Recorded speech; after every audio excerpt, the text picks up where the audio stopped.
Good morning, everyone. Nice to see you all here today. So, my talk title today is Activating in Consciousness Your Infinite Possibilities. And I just love the whole idea of activating that and then just stepping into it and everything gets easy, right? So, when I wrote this sermon, I wrote it in the middle of this week, and I didn't really know what this weekend was going to bring, but I want to go back to something that happened for me last night. Why Were the Indigo Girls playing up here is I went to go see them at Red Rocks last night, which broke my major rule, which is I do not do anything on Saturday night. Like that's my rule. I go to bed at like 8, I'm percolating and working the sermon. And the opportunity to go to this concert came to me about 3 weeks ago when my best friend Zoe, we've been friends for 30 years, told me that 3 tickets just landed in her lap and they were already paid for and she wanted me to go. And I immediately said, no, that's Saturday, and you know that I've never ever done anything with you on a Saturday. Mike and I are offered to do something every single Saturday, and it's just a no. So we left it there, and then for the next few weeks, she bullied me. After every phone call, you're not going to do this, Syntysche. We haven't seen the Indigo Girls together for probably 20 years. Like the last time we saw them, we had our first round of kids. We had our children all at the same time. And we saw them in Denver when she had a store called Namaste on Pearl Street. Do you guys remember that store that was on Pearl Street? That was my girlfriend's store. And we were sitting up in downtown Denver for this collective thing, and then concerts were happening that night. And while we were there setting up, nobody else was around. We heard the Indigo Girls playing on the stage, and it was just them. And we were the only people there, so we just walked in there, and we got to meet them. And we'd always loved them. We'd followed them forever. So it was just, we have this special, it's the soundtrack of our friendship and our life, right? And they're such spiritual, beautiful, powerful women, right? So she broke me down on the third bullying phone call. My girlfriend Zoe has had a major illness since we were 25, and she's in and out of ICU every few months. And so she never has had a span of time where we could go to something like this. And she used that, and she was right. She's like, and what about this whole thing? Like, you told me a year ago you were going to say yes to everything. That's my friend Zoe. That's us at the concert last night. And so she turned me around, and I said, okay, yes. How am I going to do that, though? Because I'm going to be tired. And, getting her in and out, she can't walk far and stuff with some of the limitations that she has. So it was really carrying a lot of bags and hiking a lot. Red Rocks is not easy to get into. It's really, I forgot. I haven't been there for about 10 years. And then it turned out that it wasn't just the Indigo Girls. They were opening up for Brandi Carlile, and I didn't even know that, which is like my total idol, right? So it was just like, when like spirit just is going, you're going to say yes to this, and I'm going to give you the energy to wake up on Sunday and do the sermon. And I did. I woke up perfectly refreshed. It's just really, sometimes we do stand in our way of our good, right? Like, why would I say no to such a beautiful opportunity that was clearly coming out of nowhere, right? So it reminded me when I was there with Zoe, was also there with Michelle, who's in the Sunday school. She's not doing as well this morning as I am.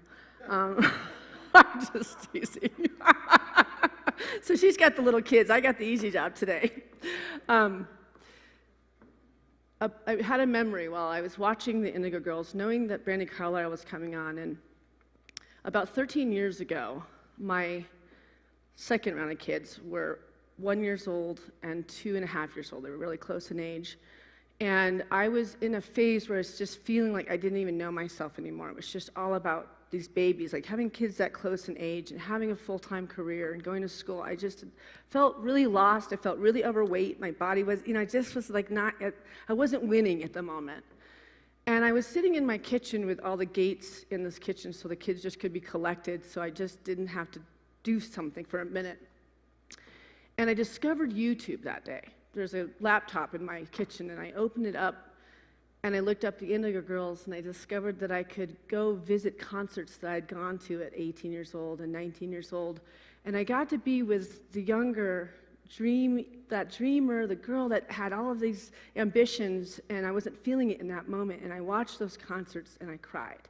I felt myself coming back into my being. They were bringing me back to my wholeness. And I discovered that day that they were kind of coddling this Brandi Carlile and calling her the third Indigo Girl, and I'd never heard of her before. And here these powerful women were now embracing this woman that is even a better singer than they are. They're really not great singers. They're really amazing writers. But this woman has it all. She plays every instrument on the planet. She has the most amazing voice and a great writer. They held that space for her as she grew into it. Now she's massive, right? And these two women are now opening up for this woman that they've cultivated and given this power of all the work that they've done to another woman. And that kind of sisterhood touches me to my core. Because I feel like when we have these collective groups with women coming together with the book groups or men coming together, there is something in numbers, in taking care of each other. You know, there's so much of the way that we were raised as women to step on other women to get ahead and not to embrace what this holy relationship is when you have a sister that has your back. And that woman up there, Zoe, has had my back since I was 15 years old. And to be standing there, and she's still alive. And we had that moment last night. And we cried a lot. I felt God so strongly through that whole concert, and we just held each other. We just held hands. It was just, I didn't visualize this coming for us. I kind of accepted that the concert days were over. And all the time, and our children are almost all raised, and all we've been through together, like this is a relationship like a marriage. Who has a sister like that in your life that is your supporter and your friend? I want that for all women. I want that for all men. Men need that with men friends as well. That connection, that synergy of friendship, it's soul friendship. It's like, you know, when we think about soulmates, you know, Edgar Cayce talks about soulmates, and it's not about the twin flame. Soulmates are friendships, too. They're the people that show up, that have traveled with us many lifetimes, that appear to add and gift the life, and together you navigate the trials and the triumphs of life with partners that love you when you're down, and they celebrate you when you're up, right? So the whole idea of activating in consciousness your infinite possibilities, that started 13 years ago when I sat in that kitchen feeling very down about myself.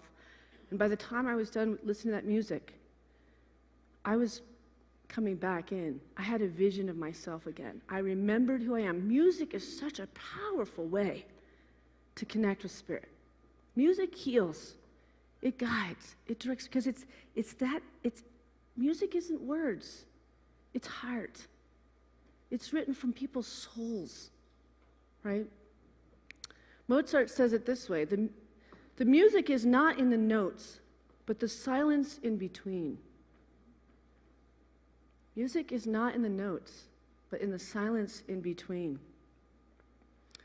So here I was on this precipice of, do I say yes or no? I made this rule because I've made the mistake before of being out too late on a Saturday and the next day feeling very choppy with my speech and not feeling as measured and free.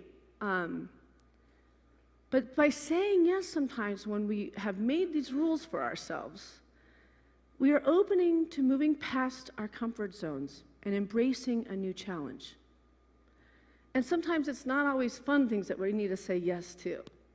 But we can get pretty stuck in a loop where we kind of only do the same things over and over again, and we want a different result, right? We go to the same restaurant for Saturday breakfast.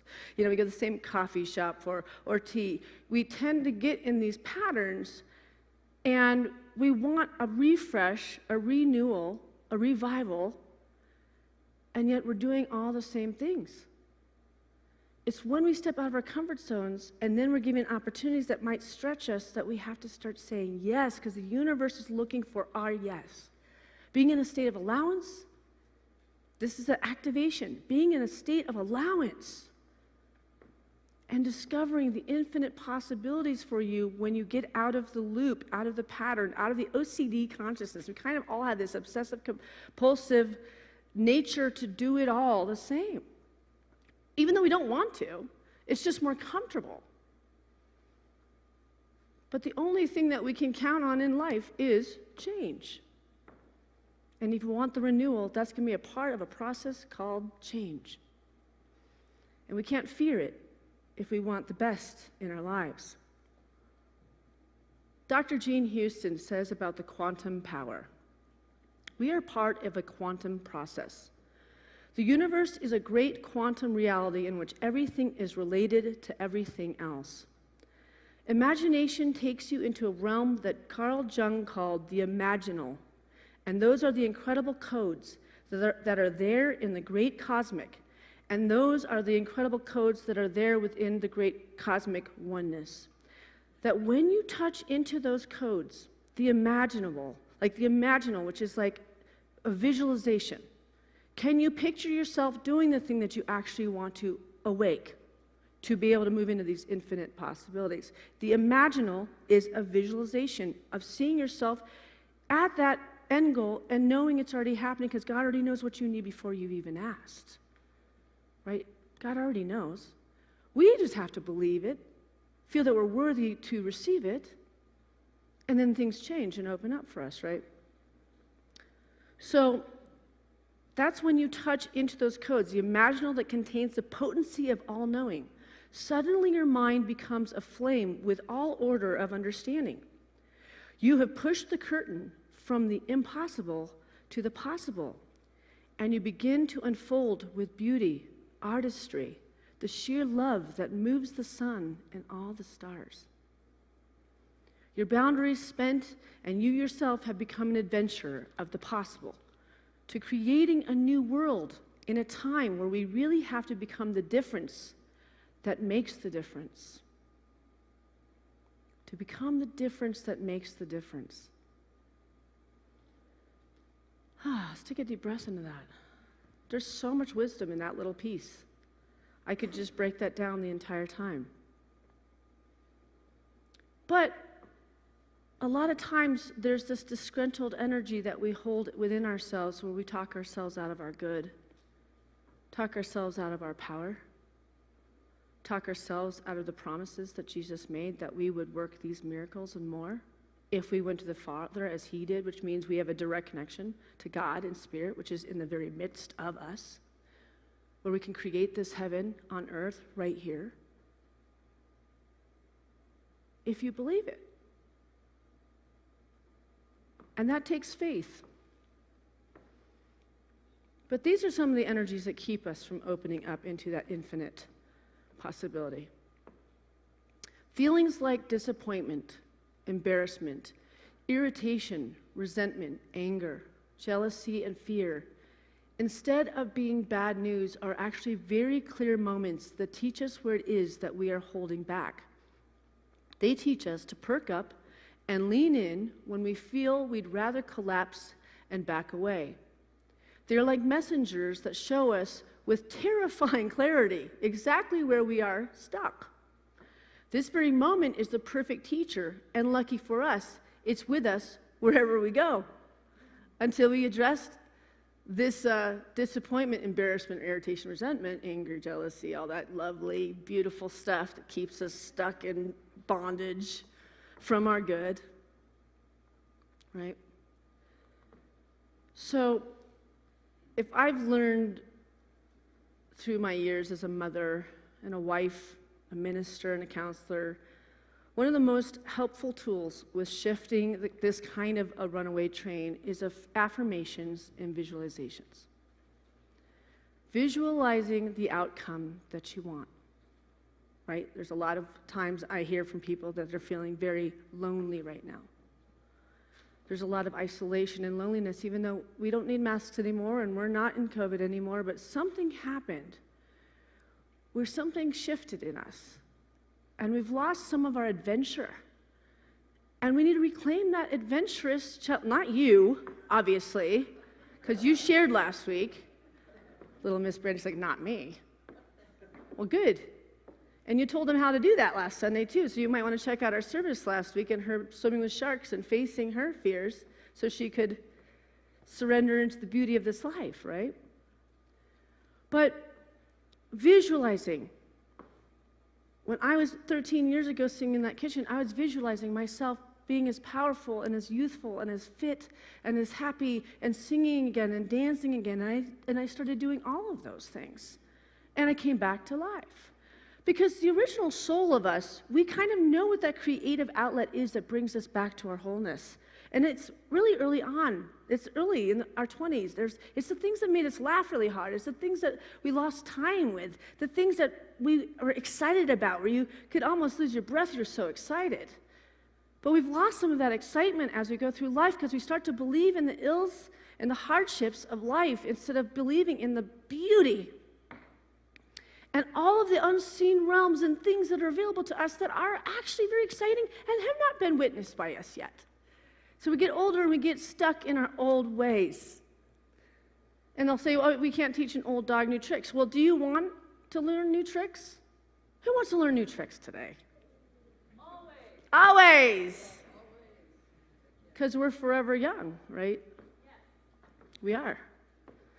So a discouraged state of mind attracts discouraging things. So it's really just starting to dream again. Even if it feels like it's an absolute not possibility because of finances or because of your career at the time or because your spouse won't let you or because whatever we put in our way. So we have all those feelings. Now we're also blaming other people that are standing in our way. To see how it gets resolved in our mind's eye. Affirming our power with affirmations with things like, I am in tune with my spiritual body, if we're dealing with a health issue. I am a divine creation seeking enlightenment. God's love guides me through the darkest paths. I fear nothing as long as the universe is by my side.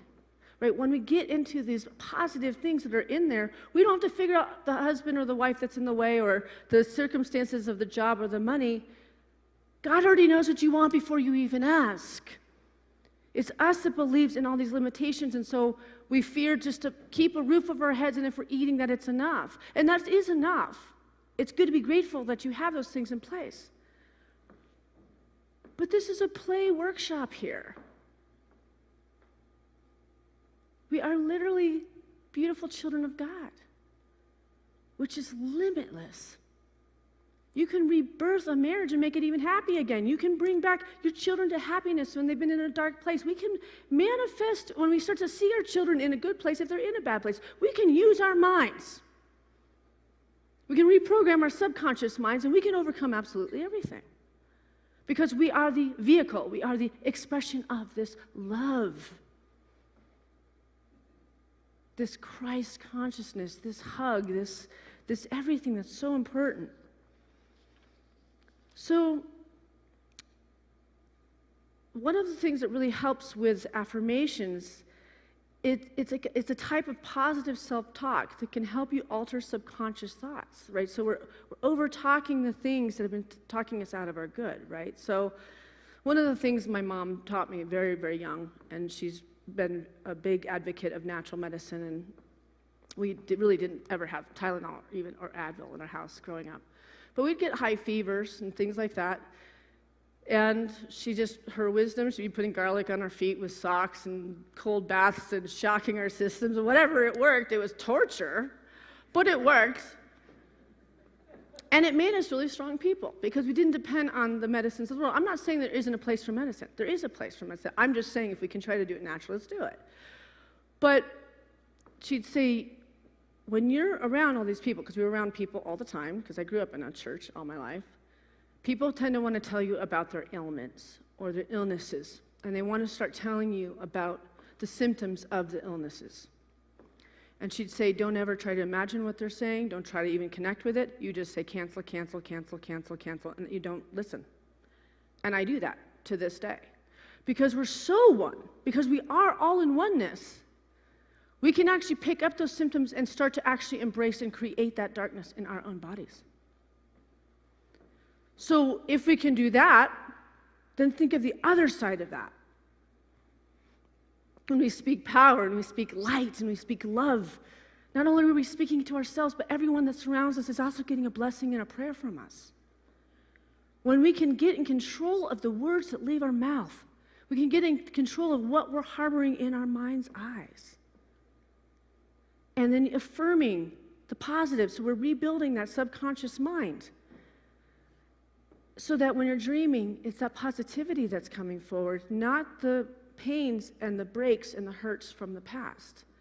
I used this slide last week, and it says, Einstein said the most important decision we make is whether we believe we live in a friendly or hostile universe. I believe in a friendly universe. Tell me you all believe in a friendly universe. Let me see your hands. And if you leave it down, I'm going to come and talk to you and bring a mic to your mouth. I'm just teasing. I always think it's interesting when you're watching a show or something and somebody say, I'm a God-fearing woman. I'm a good God-fearing woman. It's like, wow, that just makes me feel really warm and squishy about God. You know, how does that work? And how's that working out for you? Right? I'm a good God-fearing woman or man or whatever. So it's about being receptive and allowing things to happen.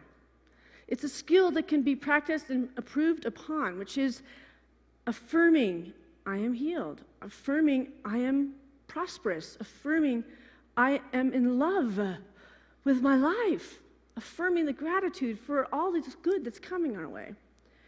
We can always choose to do things the easy way or the hard way. We can muscle up through, or we can let go of the oars and let the currency carry us downstream and let it come to ourselves, because that's that state of allowance. The state of allowance. Let's breathe into that. State of allowance. There's nothing but possibilities there. Letting go of the things that you carried in here from the week that you might be, percolating in your mind, and trying to figure out how you bring those to mind and how you can get to a place where you're in a state of allowance, which takes faith.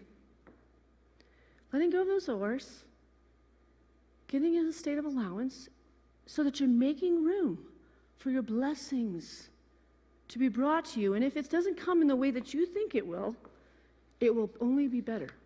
It will only be better.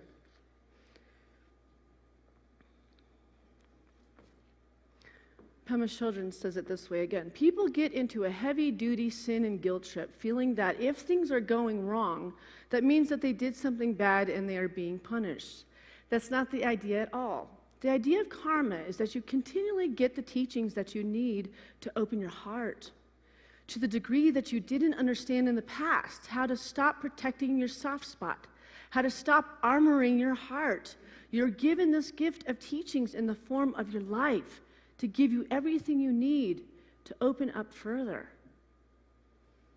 So you're not being punished. Like I love the Galileo song where something's happening in her life because somebody crashed a little airplane across the ocean. I love this idea, and I love their words. They're just fun, right? But there's some truth to that, right? It's what we're harboring, because in karma, it's a memory of doing something wrong that we probably don't remember we did in another lifetime. So it's not a God we should be fearing. We should be fearing ourselves and what we're creating in this world, regardless, or you should be psyched about yourself. It's depending on, are you believing in this powerful, beautiful, happy universe, or are you believing that it's not a good universe or a safe place to be? So sometimes this discomfort that she was just talking about here, living an average and lonely life, or the life that you never would have dreamt of, is bringing you here now to live a life where you are passionate and lit up from the inside out. It's just a matter of attuning. It's a matter of a higher frequency than where you've been carrying yourself. Because you see, our beings are made of energy. The universe is energy. We are energy. And we have the capability to shift that energy to allow for more peace and more happiness and more flow in our daily lives, right? So ascension is the process of raising your vibration, shedding your ego, and gaining control of your future through an elevated level of consciousness. And I'm going to go now into a little bit of some quantum physics stuff here, because it's very interesting. I mean, it's funny, and my dad always says this too.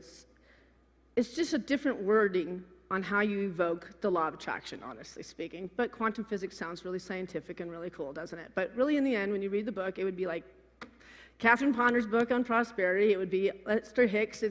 It's the same language that has been taught and taught and taught and taught, but sometimes a different wording or a different avenue or a different lens sparks something in us. And that's why we use these different ways to show you how you evoke this alignment in your consciousness to create this.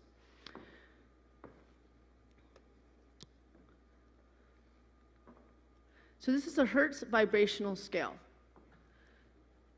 And these are the frequencies that are of high vibration. So enlightenment, peace, joy, love, reason, acceptance, willingness is in the high frequencies. And then you see as it goes lower, I think courage is like right in the middle. Pride is now getting lower. Anger, desire, fear, grief, apathy, guilt, and shame.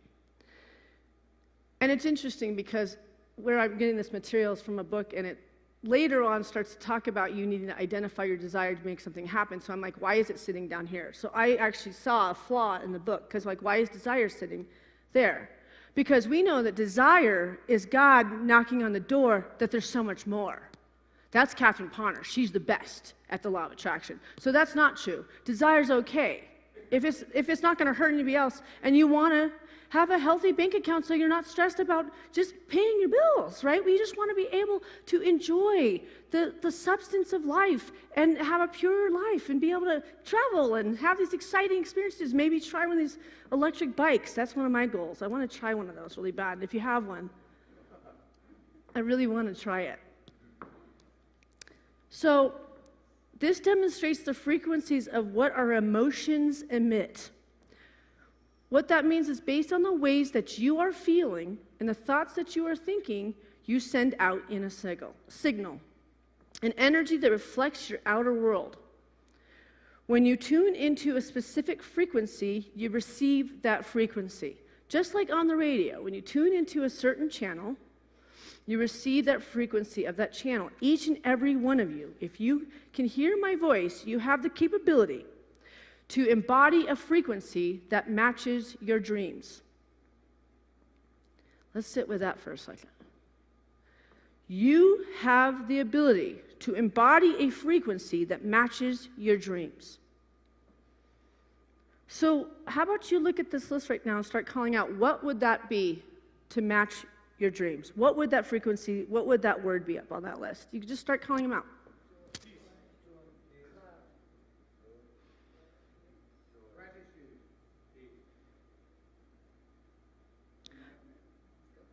So claiming it is important. You know, we can sit here and we can kind of listen to me and take it in, but speak to this universe. Speak it out loud.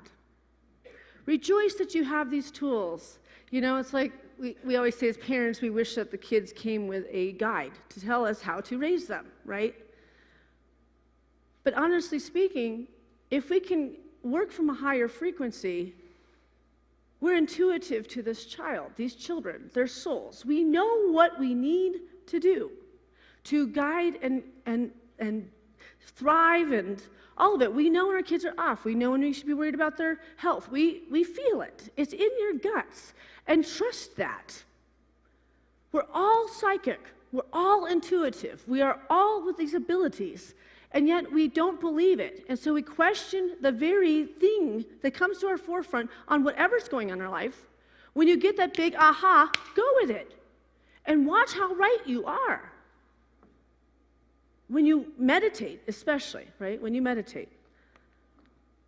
So the number one tool, quantum tool, is turn up your frequency.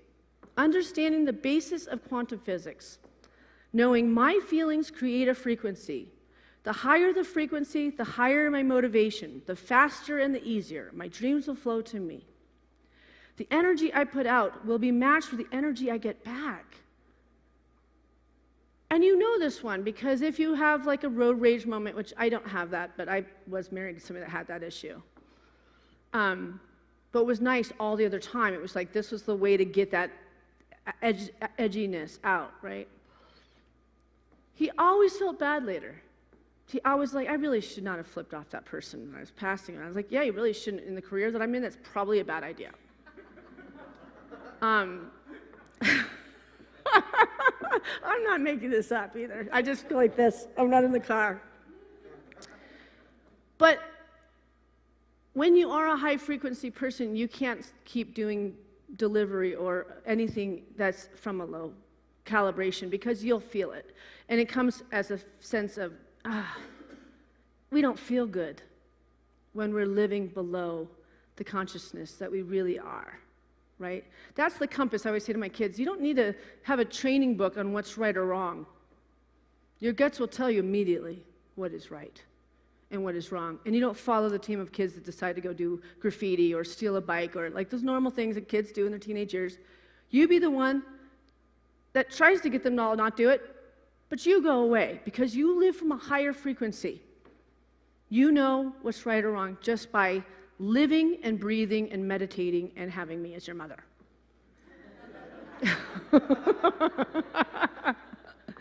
Quantum tool number 2. Set a powerful intention to align with love or above.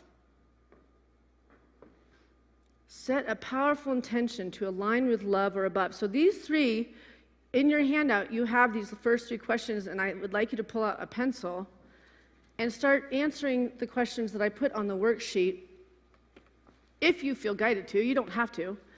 And if you want to stay afterwards, then I will be leading the gathering in the back of the sanctuary. I didn't last week because my voice was done after I spoke last Sunday.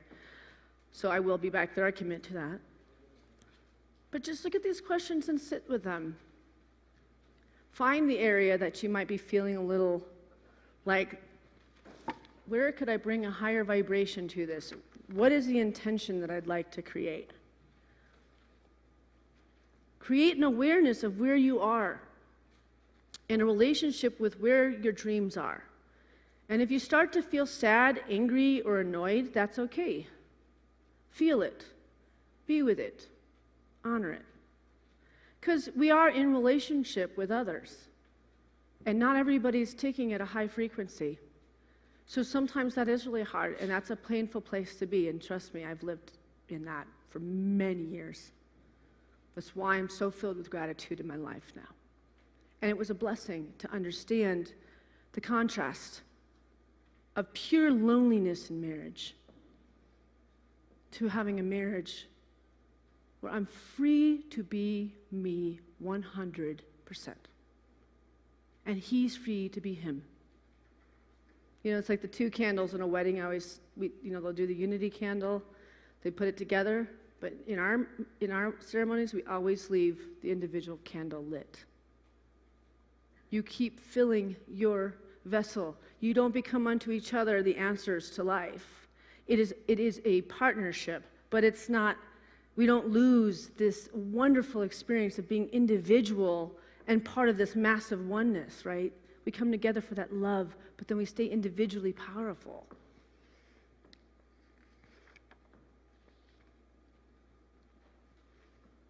Quantum tool number 3, shift your energy to what lights you up. And I think the best way to do that is go find your good music. You know what I mean? Get one of these. I got one of those speakers that you put Bluetooth onto. It's amazing. Because I don't have a stereo in my house. I don't know, through the years, everything's gotten outdated, and I still have like a cassette player in my huge stereo system. It's like, whatever. The speakers haven't been hooked up forever. This thing, I turn it on, and I clean my house, and I cook, and I just love it. I just feel like I'm 16 years old again when I play that music loud. The dogs are dancing. So good. Shift your energy to what lights you up. Yes. And I'm going to go on into further this later on next week. I'm going to go more into the quantum physics. This is the preliminary beginning of the process. But what I most importantly want to leave you with today is start affirming your good. The places that you've been complaining in your mind's eye or speaking to other people, change that language. If you need help with affirmations, I'm very good at writing them, so you could tell me a difficult thing, I could help you put one together in the circle. See it differently. If you're worried about yourself or you're worried about somebody else, see that other person powerfully in your mind's eye. Be the vibration and the frequency that can heal that other person because of the power, and you know the power that's in you and in them, and you speak to their power. That you see them going into this highest consciousness. We can do this in our relationships that are not going well.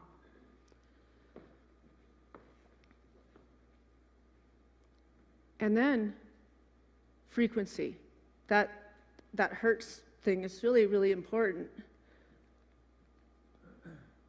Just to have that nearby to take a look at it. Right? You can pull your phones out if you want and go click it. Right? So that we can see if we're in high frequency or if we're in low frequency. And I guess we always know when we're in low frequency because we're usually in fear. Usually fear is the one that ends up being the tough one. So I just want to take us into a quick meditation. And Josh, if you wouldn't mind playing some beautiful music, I would love it. So let's just take a deep breath. And when you exhale, let all that air completely out. And in, out with a.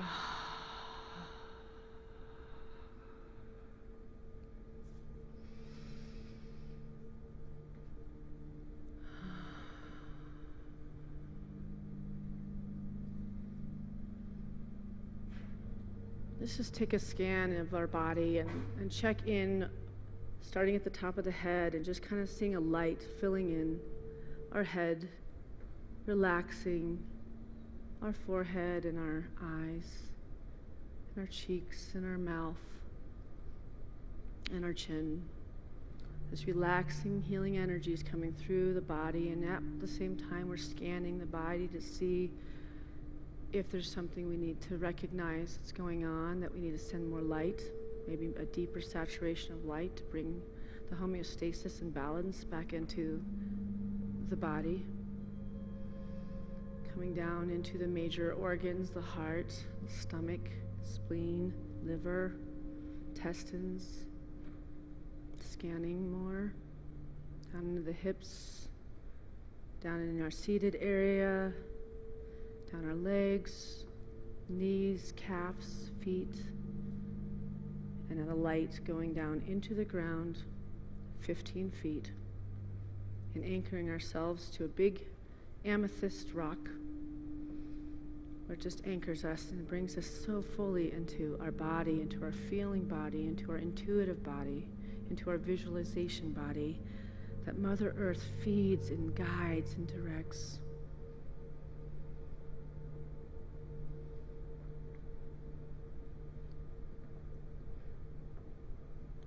Remembering that you are all you need, that you will find complete joy and happiness and love within yourself. It involves clearing away any energies that no longer serve you, clearing the chaos that often ensues in our minds.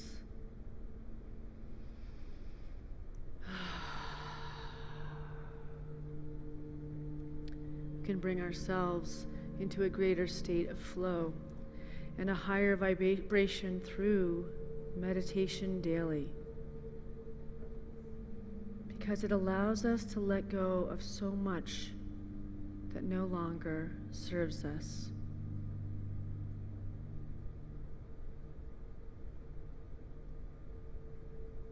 I want to let you take an opportunity right now to make an intention for your practice. If that's walking more in nature, sitting still with music, chanting, singing, getting into those high vibrations with music, with quiet, and quieting that mind chatter so you can remember the truth of your soul and the wisdom that you came in with. Speaking words like, I am light. I am vibrating at a higher energy. I am peace. I am prosperous.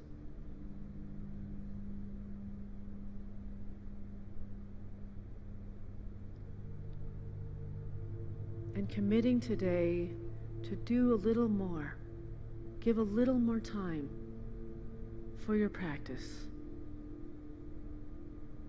The more time you give, it's what we give, it's what we receive. The more time we're dedicated to moving into these higher vibrations, the more we will be met by those vibrations.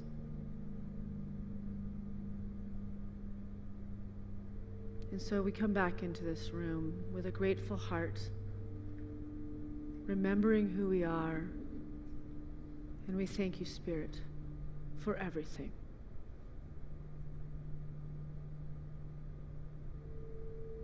Thank you, thank you, thank you. Amen.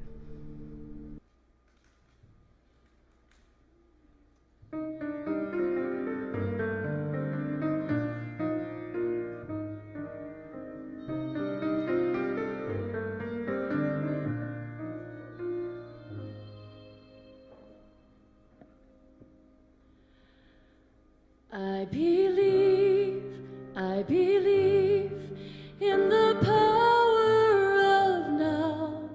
I believe I will see if I let go somehow. To be here in this moment is all that I ask. In the heart of forever, no future, no past. I believe,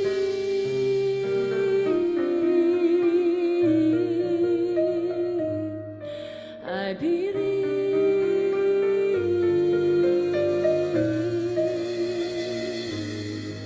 In the blink of an eye, in the palm of my hand, in the ocean so wide, in a small grain of sand. I believe in the power of now. I believe I will see if I let go somehow. To be here in this moment is all that I ask. In the heart of forever, no future, no past.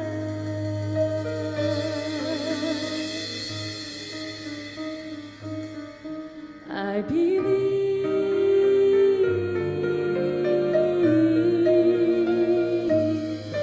I believe